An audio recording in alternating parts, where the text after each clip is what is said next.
When did you notice something about someone after years of knowing them? Story 1. I had a really good friend in college. I actually still keep in touch with him. Tilda, 25 years after graduating. I became friends with him our freshman year and lived down the hall from him in a dorm my sophomore year. Super cool guy.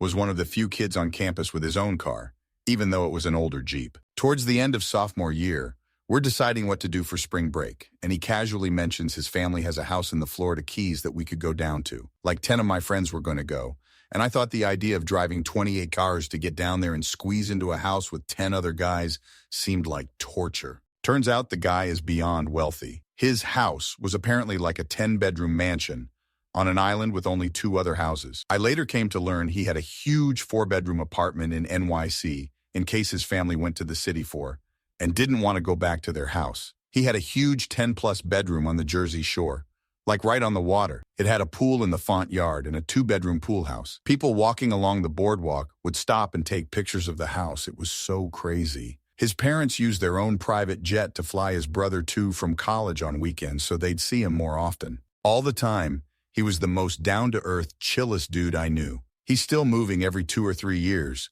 and when I get a Christmas card from him, I can't help but check the address, and it's always a bigger, fancier house than his previous one. Believe it or not, he was the second wealthiest person I knew.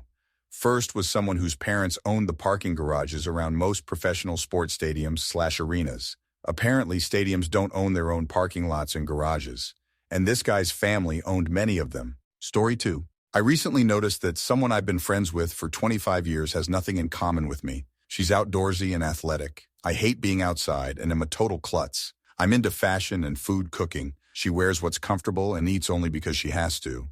I like to sightsee on vacation. She likes to sit on the beach, but we make each other laugh hysterically, so we figure that must be our special sauce. Story 3. After years of knowing someone I thought a friend, I realized that they only keep me about to be the butt of the joke. I plucked up the courage to chime in with a joke about them for a change, only for it to be reacted to like I'd committed a crime. Cue me being cursed out and told to mind my place. Story 4. One of my closest pals used to compete in figure skating, I discovered. She never brought up the fact that we had been friends for years. She casually remarked that she used to compete at a national level during a conversation discussing childhood pastimes. I was taken aback. It was amazing to witness a whole different side of her, and she even showed me some old pictures and videos. Story 5. About myself, I didn't realize until I was almost 20 that I play pool left-handed.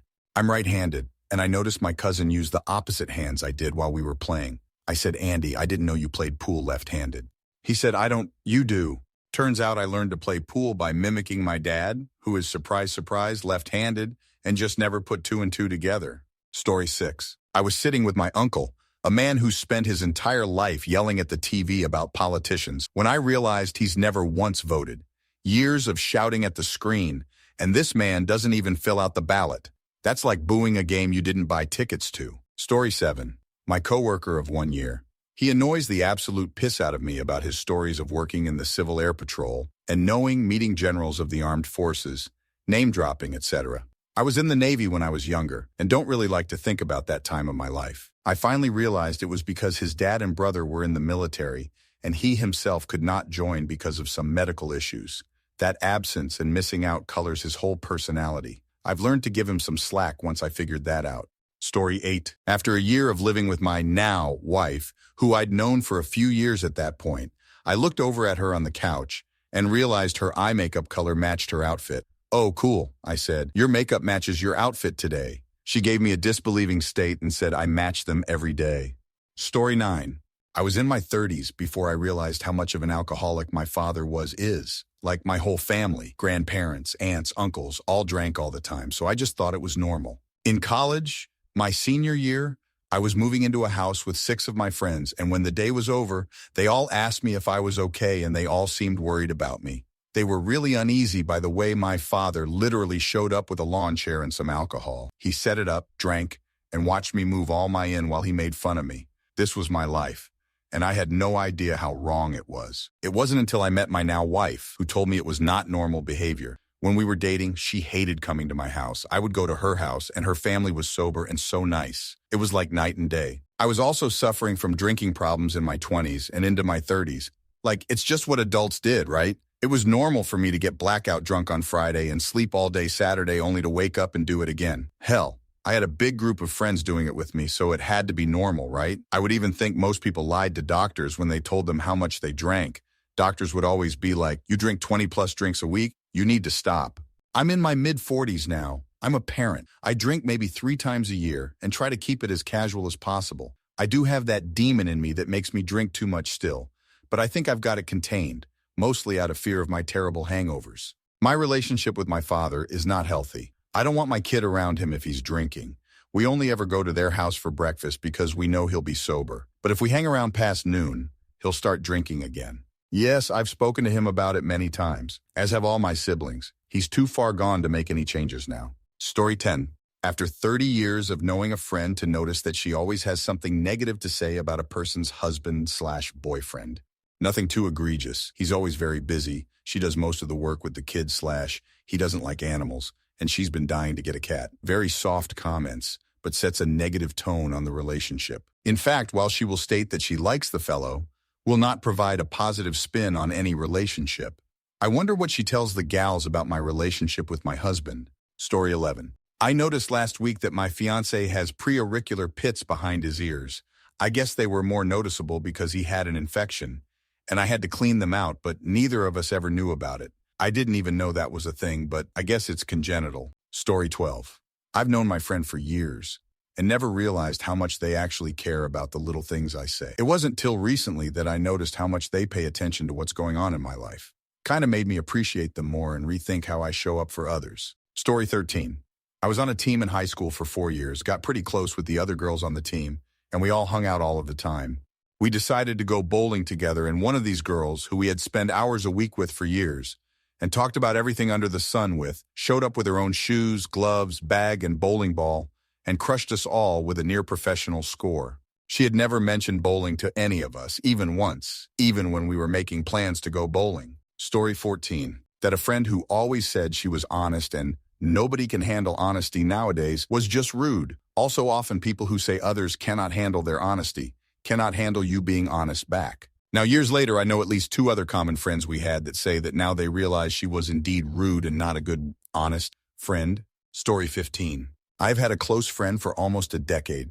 She's smart and cool, kind of an alternative type. She has tons of acquaintances. We're always running into someone she knows when we go out to see a band or have dinner. She's really likable, she's open and curious, and she has a good head on her shoulders. But there's always been something hard to crack about her. Best I could define it was that she comes across as very composed. Not phony, but maybe a little reserved or guarded. A month ago, I finally figured it out after meeting her for dinner. She has no sense of humor. It blew my mind to finally register this about her after so long. Story 16. I noticed only a couple of years ago that my mom is predominantly left-handed. As many people her age or older, especially in a highly Catholic country, she was forced by her mom and probably school to write with her right hand. I think realizing so late in my life made me reflect on how much I actually know about her. Story 17. Oh, this will get buried, but it's fun. I worked for a small creative agency that had 2 partners, the creative guy and the more serious finance account guy. The creative guy was the brother of Mark Tremonti from the band Creed. This was always known. He had designed all of their album covers way back in the 90s, 00S, before starting this agency. But after working there for years, I noticed that the other partner, the nerdy, everything is a client emergency guy, was the very same guy seen cowering in the corner of the Creed album, My Own Prison. His face is sort of hidden, so it isn't terribly obvious, but it explained why he had a platinum record tucked away in his office. They all went to college together, and the design guy had taken his buddy's photo for a class, then ended up using it on the cover. The juxtaposition of his dire, serious personality and his shirtless cover pose always cracked me up, and he was hiding in plain sight all along. Story 18. Found out that a longtime golf buddy of mine was a professional ballroom dance teacher in his previous years. Guy is 300 plus pounds and just didn't give off ballroom dancer vibes. My wife of 10 years used to work for Arthur Murray Dance Schools and didn't believe he knew how to dance, so she invited him and his wife over for dinner. Boy, was she wrong. Golf buddy twirled her, dipped her, the whole 9 yards as both myself and his wife stood there with our jaws on the floor. After going through 7 different dances with my wife, he twirled her one last time towards me and said, "Told you so." We had a great dinner and I learned something new about the 300-pound Samoan that I golf with every weekend. Story 19. A friend of mine who gives me things upon things to watch, listen to, read, play, and is always so enthusiastic about it, does so out of horrible trauma response from being beaten and newly abused throughout her childhood by her mother, father, and various family friends. The number of devils this world has is sickening. They've got this huge list of things to occupy the mind because they were having to disconnect from themselves so much. Finding that out made watching Lord of the Rings difficult for me. We ultimately drifted apart some years ago, but I hope they're doing well. Story 20. My husband and I were in a gaming group. Everyone except us were in their early 20s. All but one of them was single, the one who wasn't told us he was married. Little by little, we started noticing something strange. He'd bring up his wife a lot, but never by name, just my wife. While he'd bring her up, he really never said anything about her. No cute stories or funny things that happened. No mentions about her interests, how they met. Just nothing. He'd find a way to change the subject when we asked about her. She had a job, but couldn't tell us where, or what she even did for a living. She was supposedly picking him up at the game store after we were done gaming, but we never saw a car. We asked him to bring her in for a moment so we could meet her and say hi. He nervously said she was shy. We'd caught him in a lie before, but it still took us a couple months to realize he had made up being married. We never could figure out why he was doing it, and we couldn't quite figure out how to tell him we knew. He didn't have to keep the act up. Most of our group was single, a couple still lived at home, so there really wasn't any pressure to fit in. Story 21. I had two very close friends throughout my teens and 20s. We did everything together. We all even lived with each other at one point through the years. In 2021, they both missed my graduation from my graduate program that I attended during COVID, working full-time, and had to complete clinical hours to achieve. It was a virtual program. They were 10 minutes up the road from the university, maybe less, where I had to fly across the country to walk the stage. One of the two also made it a big deal at her job to make it down to see me graduate. They said they were trying to skip the boring parts and got locked out when I confronted them, loudly and angrily. I never believed this story because prior in the day, one of them asked if they needed to be at the ceremony, and I always found it just plain rude of them to say. I realized shortly after how much they truly just generally sucked as people. They enabled horrible behaviors from me, even promoted at time, and I still feel like they kept me there, at times, to simply compare me to or use. It may just be my own anxiety, but it's hard to shake. I noticed how much of the friendship was simply convenience. I also had to take a look at myself and what it did to me as a person. The company you keep. I put distance between us, physically and emotionally. They're still buddy-buddy, but I rarely talk to them. If I do, it's often just happy birthday or something. They moved on with their lives, so have I. And even though it hurt, I know it was for the best. Story 22. I was friends with a girl for 5 years before realizing she had sectoral heterochromia in both eyes. A quarter of both eyes in the upper outer section was brown, and the rest a dark blue-green. What's worse, I didn't even realize it on my own. She mentioned it. I felt better when no one else in our friend group had noticed either. She wore glasses and it was subtle, but once you saw it, you couldn't unsee it. Story 23. Girl I had a huge crush on all of HS met up to hang out. Hadn't seen each other in 10 years. I was 100% sure she's out of my league. She was so popular and beautiful and I just was shy. And then I noticed she really held on to all the mementos or memories we had and really spoke fondly of them to people. I had assumed she had just forgotten about me, but I really realized that there was really something more there than I realized. Anyways, we've been together 5 years now, LOA. Story 24. It took 3 years to find out my wife liked eating food at room temperature. Before that, she just left it out for a while and I thought she must not be hungry, and I'd put it in the fridge. Upon discovering this, she was frequently annoyed with me. Then one night when she got annoyed with me, it clicked that she liked eating food cold. I don't know why she couldn't have just told me that. Story 25. It took me years to realize my best friend is actually an incredible artist. We were roommates for ages, and one day I stumbled upon a bunch of her drawings tucked away. It blew my mind that she had this talent and never really talked about it. It's funny how sometimes you can know someone for so long and still find new layers to their personality. Story 26. Took me 8 years to realize one of my buddies had a fake leg. Saw her in skirts and shorts, but never even noticed. I finally figured it out when one day it was really hot and humid out. Apparently, prosthetics rely on suction for them to reliably stay on. Just standing there, she slipped off her prosthetic and fell. I've never had people laugh at me harder than when that happened, and I thought her leg had legit fallen off. Story 27. Only kind when it serves them best. Never kind because they want to be kind. Never kind just for the feeling, but only kind for purely egocentric reasons. Yes, it felt hurtful to discover. especially since I myself like to be kind without having to demand much in return because my genuineness really wants well and good from my heart. Story 28. When I was 19 or 20, my mom told me that my grandma, her MIL, who lived with us until I was 7 and whom I met almost every weekend afterwards, was cross-eyed. I apologize if I used an incorrect, insensitive word. English is my second language, and I had to look this up specifically for this post. I was genuinely surprised, and of course I saw it next time I met my grandma, but to this day, I only see it if I remember about this fact. Story 29. Since my mom passed over 3 years ago, I've spent a lot of time with my dad. Before, it was time with mom and dad, or just mom because dad was always working. I think dad definitely has ADHD. There are many things to support this idea, but he'll put things down, then forget where he put them, then spend ages looking for said item. I do the same thing. He'll forget to mention really important things like a friend has a terrible illness or had a serious accident, or he's going away for a few weeks. And I realize it was mom who kept him organized. It was mom who kept all of us organized. Story 30. Someone posted a while ago about eating their kids burned food and telling them they liked their food extra crispy. I realized my dad did the same thing. It's been happening for so long, I never, not once, questioned it. Looking back, I realized he always ate the burnt stuff so I wouldn't be upset and feel bad about it. I'm in my 30s and just now noticed this. Story 31. I have a friend with a genius-level IQ but doesn't know how to think. She cannot form any of her own opinions. She needs to be told what to think by the only 2 people in the world she respects, neither of them being me. I only discovered this after knowing her for a very long time, and she admitted that she didn't go to college because no one told her to go. No one being those 2 people. Literally everybody else she knows told her to go, including me. Story 32. I knew a guy in university for a year and a half before it occurred to me that I didn't know his name, and it was on purpose. He was trying to see how far he could make it. I was in a couple of homework groups, and we handed in our assignments together. I never noticed that he always handed in the assignments in groups I shared with him so that we wouldn't spot his name. Story 33. My chronic lying friend's dog bit my daughter in the face unprovoked, and she took the dog and cuddled it while my daughter was bleeding, heading to the hospital for plastic surgery. When I walked away, all our friends came with me. Turns out everyone saw her true colors well before I did, and only were around her because of me.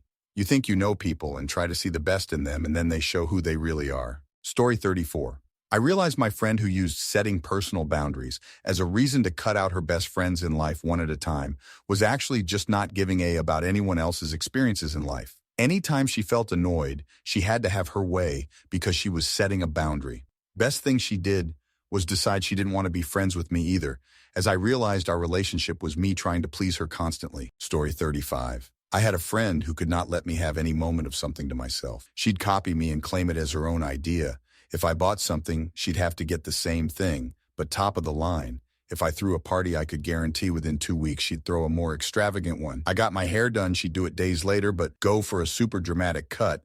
Or if I had a success or something new in my life, she'd try and outdo me in literally everything. I thought it was simple competitiveness until other friends and my spouse pointed out how toxic she was. Story 36. My mom has needed vision aids my whole life. I knew she wore glasses at night and contact lenses during the day. 21 years in, I noticed she only had half a lens case. I asked her why she kept her contacts in separate cases rather than those little conjoined ones. I learned that day that my whole life my mother has only worn one contact lens. Now she always makes a point to say, "Let me go put in my contact."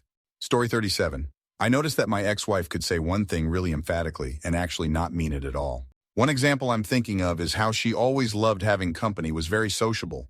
She would tell people to make themselves at home. But actually, she would privately be really annoyed at people who made themselves at home. What she really wanted them to do was openly love and compliment the home she had created, and she knew how to make a beautiful home, and then basically stay in one spot and let her serve them. Took me a good decade before the penny dropped on that one. Story 38. One of my best friends that I've kind of gone soft, no contact with, I hope we'll talk again once I'm in the place I'm trying to get to, just kind of treats me in a way similar to my family, like I'm still this broken person and not the person who's basically overcome all of that nearly broke me. Story 39-3. 4 years back, a friend of mine mentioned his brother during gaming night. We'd been friends since college, just over 20 years at that point. I hadn't previously known he had a brother. I felt like such a friend for about 6 months for somehow missing that detail of his life. Then it hit me that I had been to several birthday parties. I was at his wedding. I met his parents many times. The other 2 friends there, who were also from our college group, one had been his roommate for 2-3 years. Also hadn't known about a brother. It's just that that friend is super private like that, and there is some seriously bad blood with the brother. Story 40. About 3 years ago, I realized at a Sunday lunch with my parents that I'd outgrown them, and we had a surface-level relationship and nothing more. I felt like I was seeing my mother for the first time as she told a story in her usual way, but I suddenly saw her for who and what she really was, a fairly shallow, immature, and self-centered woman. And then I saw my dad for who he was, someone I've never had a serious conversation with because he can only handle jokey banter-type chat. Story 41. My cousin is about 15 years older than me, and growing up, I never noticed anything different about her. One day when I was about 8, she picked me up from guitar lessons, and my teacher asked what was wrong with my cousin's legs. It took me a minute to figure out what she was talking about. I just thought some people have a leg shorter than the other one. Never realized she did because she had been through a difficult labor, and something went wrong with her spine. I think it was just my innocence and the fact that I never heard anyone talk about her legs before. Story 42. After years of therapy and navigating the relational trauma I've experienced throughout my life, including significant bullying and the severe abuse I endured from my brother, I used to believe that one of my healthiest and safest relationships was the one I shared with my father. However, now in my late 30s, I've come to realize a troubling pattern. Whenever I talk to my father, whether I'm sharing something personal or recounting someone else's experience, the conversation almost inevitably shifts to revolve around his own interests and experiences. This realization has reshaped how I view our relationship, challenging assumptions I once held about its balance and reciprocity. Story 43. There was this one guy in my karate group. We used to see each other weekly for a year or two, and we'd also regularly hang out with the group afterwards, or for activities unrelated to karate. It took me 4 or so years to notice that he had one ear that was essentially merged with his head, so the shell doesn't stick out and he can't hear through it. And for him to actively tell me, because he was insecure about it for me to notice. Kid was literally half deaf, and it took me 4 years and having him pointed out to me to notice. Story 44. I worked for a small ISP, and the VP of our sales department thought my name was Corey. It is Rory. We worked together for 4 years, and he always called me Corey.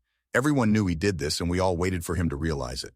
Unfortunately, he never learned because he got fired. Funnily enough, I was partially the cause to him getting fired. He and the sales team were using Dropbox to store all their data, things like prospective clients and contract data. One of the sales reps said something about it in a meeting, and I questioned, why would you use something like that instead of our own servers? They said it was just easier. No one managed access to it, and they all shared one login. We found out that a former sales rep was logging into it and using the information they put to poach potential clients. So the sales team leadership got fired. Story 45. I guess this isn't really something that I noticed, but kind of close enough, and this is a story I never get to tell. During high school, my one buddy had a giant testicle. It was one of those things where occasionally it would come out for one reason or another. It was always weirdly big, and we joked about him just having one giant ball. Everyone would laugh, and it was just a joke amongst our friend group. During high school, his name in my phone was One Ball. Way later, we are still close friends. Him and his wife are trying to have a baby, and it isn't going well. We are drinking one night, and he reminds me about how we joked about his one ball when we were kids. Apparently, it had actually been true the whole time. Evidently, he was born with a testicular torsion, and they had to operate on him shortly after birth, and whatever, they ended up removing one of them. They thought everything was going to be fine for development and whatnot, but our teenage joke was apparently true the whole time. I felt awful about it, but he didn't really care. He said it never really bothered him since he knew that none of us had any idea. Unfortunately, as a complication from all that stuff as a baby, he didn't produce sperm when he got tested. He has 2 stepdaughters, though, that adore him and call him Dad, though, so he still got a happy ending. Story 46. My best friend, for years and years, and one day we were discussing eye color and how cool it'd be to have blue eyes, or, as I said, green, because that was also magical cool compared to the brown eyes we both had. And said friend was like, I have green eyes? And I was like, the you do? But sure enough, green eyes. They were very dark, army green compared to like the magical emerald or mint ones in my mind. But goddamn green eyes, I still can't believe it. Story 47. A friend of mine used to go out to eat with his family every Friday, and he always looked forward to it like crazy. Well, we'll get back to the like crazy part in a moment. Anyway, I had known him for 12 years at that point, and he had always been a good and loyal friend to me. One Friday night, we were sitting together having a drink, and he told me about this restaurant where they always ate. It had something like a secret menu, and it was quite shocking. Dog, cat, and hamster were listed on the menu, and you could actually eat all of that. And yes, he and his family were among the customers. Story 48. I always thought my sister never answered the phone because she was busy with work and a great social life. After many years and small stints staying at my home, I realized she always checked who was calling and then muted the calls because she doesn't want to talk right now. I realized that she has been doing this to me for years. It made me realize I've never been a priority to her in the same way she is to me. I don't call her anymore, and if I have to talk to her, she doesn't answer anyway. Story 49. I was with my partner for over 2 years and had known him for 6 years at that point when I noticed he pronounced his last name slightly differently than how I'd been pronouncing it. When I asked him about it, he confirmed I hadn't been saying it right, and neither had any of our mutual friends, but he didn't feel like correcting anyone because it didn't matter to him. Lesson learned, though. Story 50. Met one of my best buds in grade 8. He told me his dad's in prison, so he doesn't talk to him. I thought to myself, cool, enough said, I won't pry anymore. Fast forward to when we were like 21, I find out he's half Puerto Rican on his dad's side. For context, my buddy is pale white, paler than me, and I have a British-French background. He has blue eyes, dirty blonde, brownish hair like his mom. The only giveaway is that my buddy has insanely curly hair. I've known the guy for 10 plus years and I had no idea. Story 51. When I was a little kid, my dad had an uncle just a few years older than him. I called him Uncle Don, we all did. Don had a drinking problem, binge drinking I learned many years later. My parents' grandparents' aunt would often talk about if he was drinking. They'd gone to a wedding, had a nice time. He wasn't drinking. Super Bowl party ended before halftime. Don was drinking, etc. I only saw him usually a handful of times a year. I could never tell a difference. Never knew how they knew when he was drinking. So when I was about 19 or 20 years old, I finally put it together that I'd never seen him sober. After that, his wife left him. That a whole other story. And he quit drinking and moved far away. I haven't seen him since circa 1980. He is sober and in his 90s. Story 52. Someone I considered to be a best friend for 10 years only seen me as their back burner friend, emotional support animal. I moved 4.5 hours away and she constantly uses the excuse that we live so far, yet manages to plan multiple vacation trips that either require flights or driving more than 5 hours. I visited her a handful of times in the last 10 years I've been gone, and she's never once come to visit me. Story 53. My childhood best friend was just using me as a placeholder. My first real best friend I met when I was in the 3rd grade. By the time we were in 6th grade, we spent every single weekend together, despite going to different schools at the time. We started growing apart more once we got to middle school, and then pretty much completely once we got to high school. I remembered her telling me about her new friends and all the fun stuff they would do together, like go to parties. I thought she would introduce me to them, as I had always did for her when I made new friends, but she never did.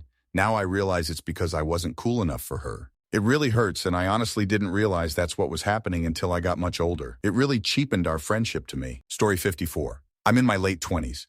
It wasn't until the past year or so that I realized I've always generally been the favorite of a lot of the men in my life, specifically those older than me, uncles, grandpas, cousins, coworkers, etc. After Christmas this year, my sister said, "Why does everyone have a soft spot for you?" And I realized she's right. Some have straight up verbalized it, and others have just showed it with their actions. I'm not sure what the answer to her question is. Why do they have a soft spot for me? It's entirely possible that they find me pitiful. Story 55. I didn't notice for years that my dad never smiles or laughs with his teeth showing. I have no idea what his teeth really look like. Never seen him brush his teeth either, just using mouthwash. Turns out he has partial dentures. He hides it really well. I've never seen them. He was neglected as a kid, so was never taken to a dentist or taught to look after this teeth. Story 56. Too late to be seen, but my wife has occasionally talked about a traumatic childhood experience where a music teacher bullied her when she was new to the school by making my wife sing the national anthem in front of the class and then mocking her effort. I've often wondered if she loved singing, even if she wasn't the best voice, but mostly stopped singing due to the trauma of that incident. I love it when she sings. Her voice is always soft when she does. And even though I will never meet them, I will always dislike that teacher, a few other teachers, and her classmates for hurting the kindest, most loving person I've ever known. Story 57. Just a few months ago, I learned that my husband was actually quite a good recorder player. Thing is, his younger siblings are better than he is at music, and they always took the piss out of him for playing recorder because it was a hyper-competitive household and music was the only thing they could beat him at since he was the eldest. He'd never mentioned he could play until we were at an event and he was passed a simple descant recorder and just started playing really nicely. We've been together for 12 years. I had no idea he could play recorder. He was so happy after playing that random cheap one too. I bought him a moderately fancy recorder for his birthday, and he enjoyed it for a while. Then his siblings came over at Christmas, saw it and made fun of him. He hasn't touched it since, and I'm not sure what to do to encourage him. Be nice to your siblings, folks, even if you're in your 30s. Story 58. I'm in my 40s and just realized the friend from 6th grade who had reading difficulties and vision problems and fell down anytime we ran in PE had fetal alcohol syndrome. The signs were all there, and I just didn't know what it was. I just assumed it was because her mom had her when she was nearly 50. But I also know her mom had been in AA because I saw a chip at her house once. I haven't seen her since high school. She ended up being extremely promiscuous, and it got her into chaotic situations, and I just distanced myself after that. Now I'm realizing her social difficulties and impulsive actions like promiscuity and unsafe situations were part of FAS. Story 59. One of my best friends since high school. We were close and I got married and had kids, but she continued to stay in the same spot in her life, which I never minded, as I always made time and made sure that my personal life didn't impede on our friendship. Fast forward to recent, where I called her out nicely as she has made little efforts to want to do things with me, travel, trips, concerts, etc., but somehow had time with other friends to do so. Felt like our friendship wasn't as close at times, so when I called her out nicely, she took a 180 and turned it around on me.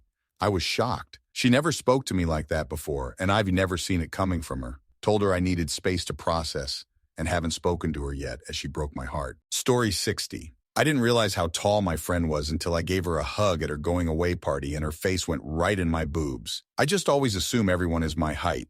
A different friend was very indignant because I said we were basically the same height. He pointed out he's 6 and taller than me, and when I was skeptical, stepped right up to me and my nose was at his collarbone. Who knew?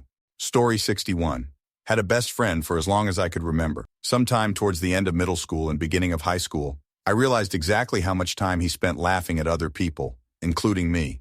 Little jabs here and there, but they'd sometimes escalate when I'd say I didn't like a certain joke at my expense, and he would just ramp it up, often getting our other friends to do the same. Said that, and found new friends. They were actually nice to me. In college, I found my second family. We all give each other, but if it crosses a line, we apologize and it stops. Forever. My former friend is still an insecure ass who is fake as hell, and I don't know many other people who can see it. Oh well, don't need assholes as friends. Story 62. When my dad was sick, 78 I went to stay with him when he got out of the hospital. He got up several times during the night and was pretty unstable on his feet, so a motion sensor alarm was set up, and I would get up every time he did to be close by. I started noticing that his hair was always brushed when he came out of the bathroom in the middle of the night, like he couldn't walk past the brush without using it. He had always had a great head of hair, but he never talked about it, asked if it was sticking up or looked okay, didn't carry a comb or anything. But when I mentioned to my siblings that I think he's obsessed with his hair, they both said, well, yeah, you just figured that out? I also mentioned it to my husband and kids, and they said, yeah, I can see that. LL, it still blows my mind. That man had stains and cigar burns on every shirt he owned. I had no idea he was even a tiny bit vain. Story 63. Recently realized that my dad probably has OCD rather than just generalized anxiety, which explains why certain symptoms never go away, even with medication and therapy. These particular issues aren't being treated. This is why he thinks since I had a minor car accident on this day in 2008, it's likely I'm going to have one again today. This is why he constantly checks my AirTag. He's not checking to see if I am safe. He checks it to ensure that I am. He believes by checking he's somehow protecting me. This is why he used to make us unplug every single thing in our house when we went on vacation. In his mind, there would absolutely for sure be a fire if we didn't. I could go on, but it explains him so much and makes me see him differently. Story 64. I know a guy who is now in his very early 50s, and for several years now I've realized that he is still dealing with bullying he experienced in childhood. He enters group discussions with an over-the-top personal insult aimed at someone, and if someone joins the group discussion, he'll do or say something to put them on the spot or make fun of them. He'll also try to one-up any joke or any activity in the group. He'll have the hotter curry, the stronger drink, the bloodier steak, the funnier punchline bolted onto the anecdote you've just told, even if it's not as funny in the slightest. All of those antics are strategies for dealing with bullying, making himself out to be a difficult target to pick on, or redirecting attention away from himself, or having to constantly have his elbows out and fight for a position at the table and show the world he's not to be trifled with when as a 50-something he should be far, far beyond all that crap. My friends agree he has little man syndrome, but it goes beyond that. He was badly bullied as a kid, and I think he's still employing strategies and dealing with issues he picked up literally decades ago. Story 65. Had a very close friend that I lived with for almost 10 years. We knew each other's families extremely well and were there through quite a few of each other's struggles and also successes. We started a business together which was doing very well, brought on some new partners, and he schemed with them to cut me out and completely alienated me. Turns out whole time he saw me as a breadwinner and was only there to benefit from me, LLOL. Story 66. Had a best friend since school. I was always there for him. Whether he split up with toxic exes, got himself drunk and needed picking up, or got in trouble with the police. He's always badmouthed my partners, especially my now wife. Kept making comments like, she's trying to control you and stuff like that. On the morning of my wedding, my best friend, best man messages saying, sorry champ, can't make it, we're stranded on the ferry. He hadn't booked time off work, assuring me he'd make it back. Anyway, a few days after the wedding, I'd noticed he'd booked the entire following week off with his latest partner. Apparently, I don't qualify for a day. Anyway, I noticed the pattern. If he needed me, I was there. If I needed him, he had stuff on. Story 67. My best friend of over 20 years started ghosting me a little over a year ago. This is the third time he's done this in the past 20 years. After all this time thinking about our relationship, I've realized he was never a friend to begin with. I thought about the weird grudges he held and how I was just someone to take for granted and toss away. I'm too old for this child's play, and I have tossed him away just like he did me. I'm sure there will come a day that he tries to make things right just like the last 2 times, but not again. I'm done with this person. He was a friend, and I chose to ignore all of that. I've had over a year to reflect, and all I can say is him. It sucks, but I refuse to be used again, only to be tossed away again. Story 68. I knew my ex for decades before we got together, although admittedly not well. But the general consensus from everyone I knew was that he was a genuinely good guy. We were together for 10 years, and by the end, I had no idea who I had married. He was hiding drug addiction, massive lies about important things, cheating, stalking, and a huge anger problem. His exes hate him, and his kids avoid him as much as they can. Now I understand why. Recently, I discovered he was accessing my Gmail for the 2 years since we separated. I put a stop to that, and had never given him access in the first place. Weirdly, I don't even hate him anymore. I kind of feel nothing towards him. I'm just incredibly relieved he's not in my life anymore.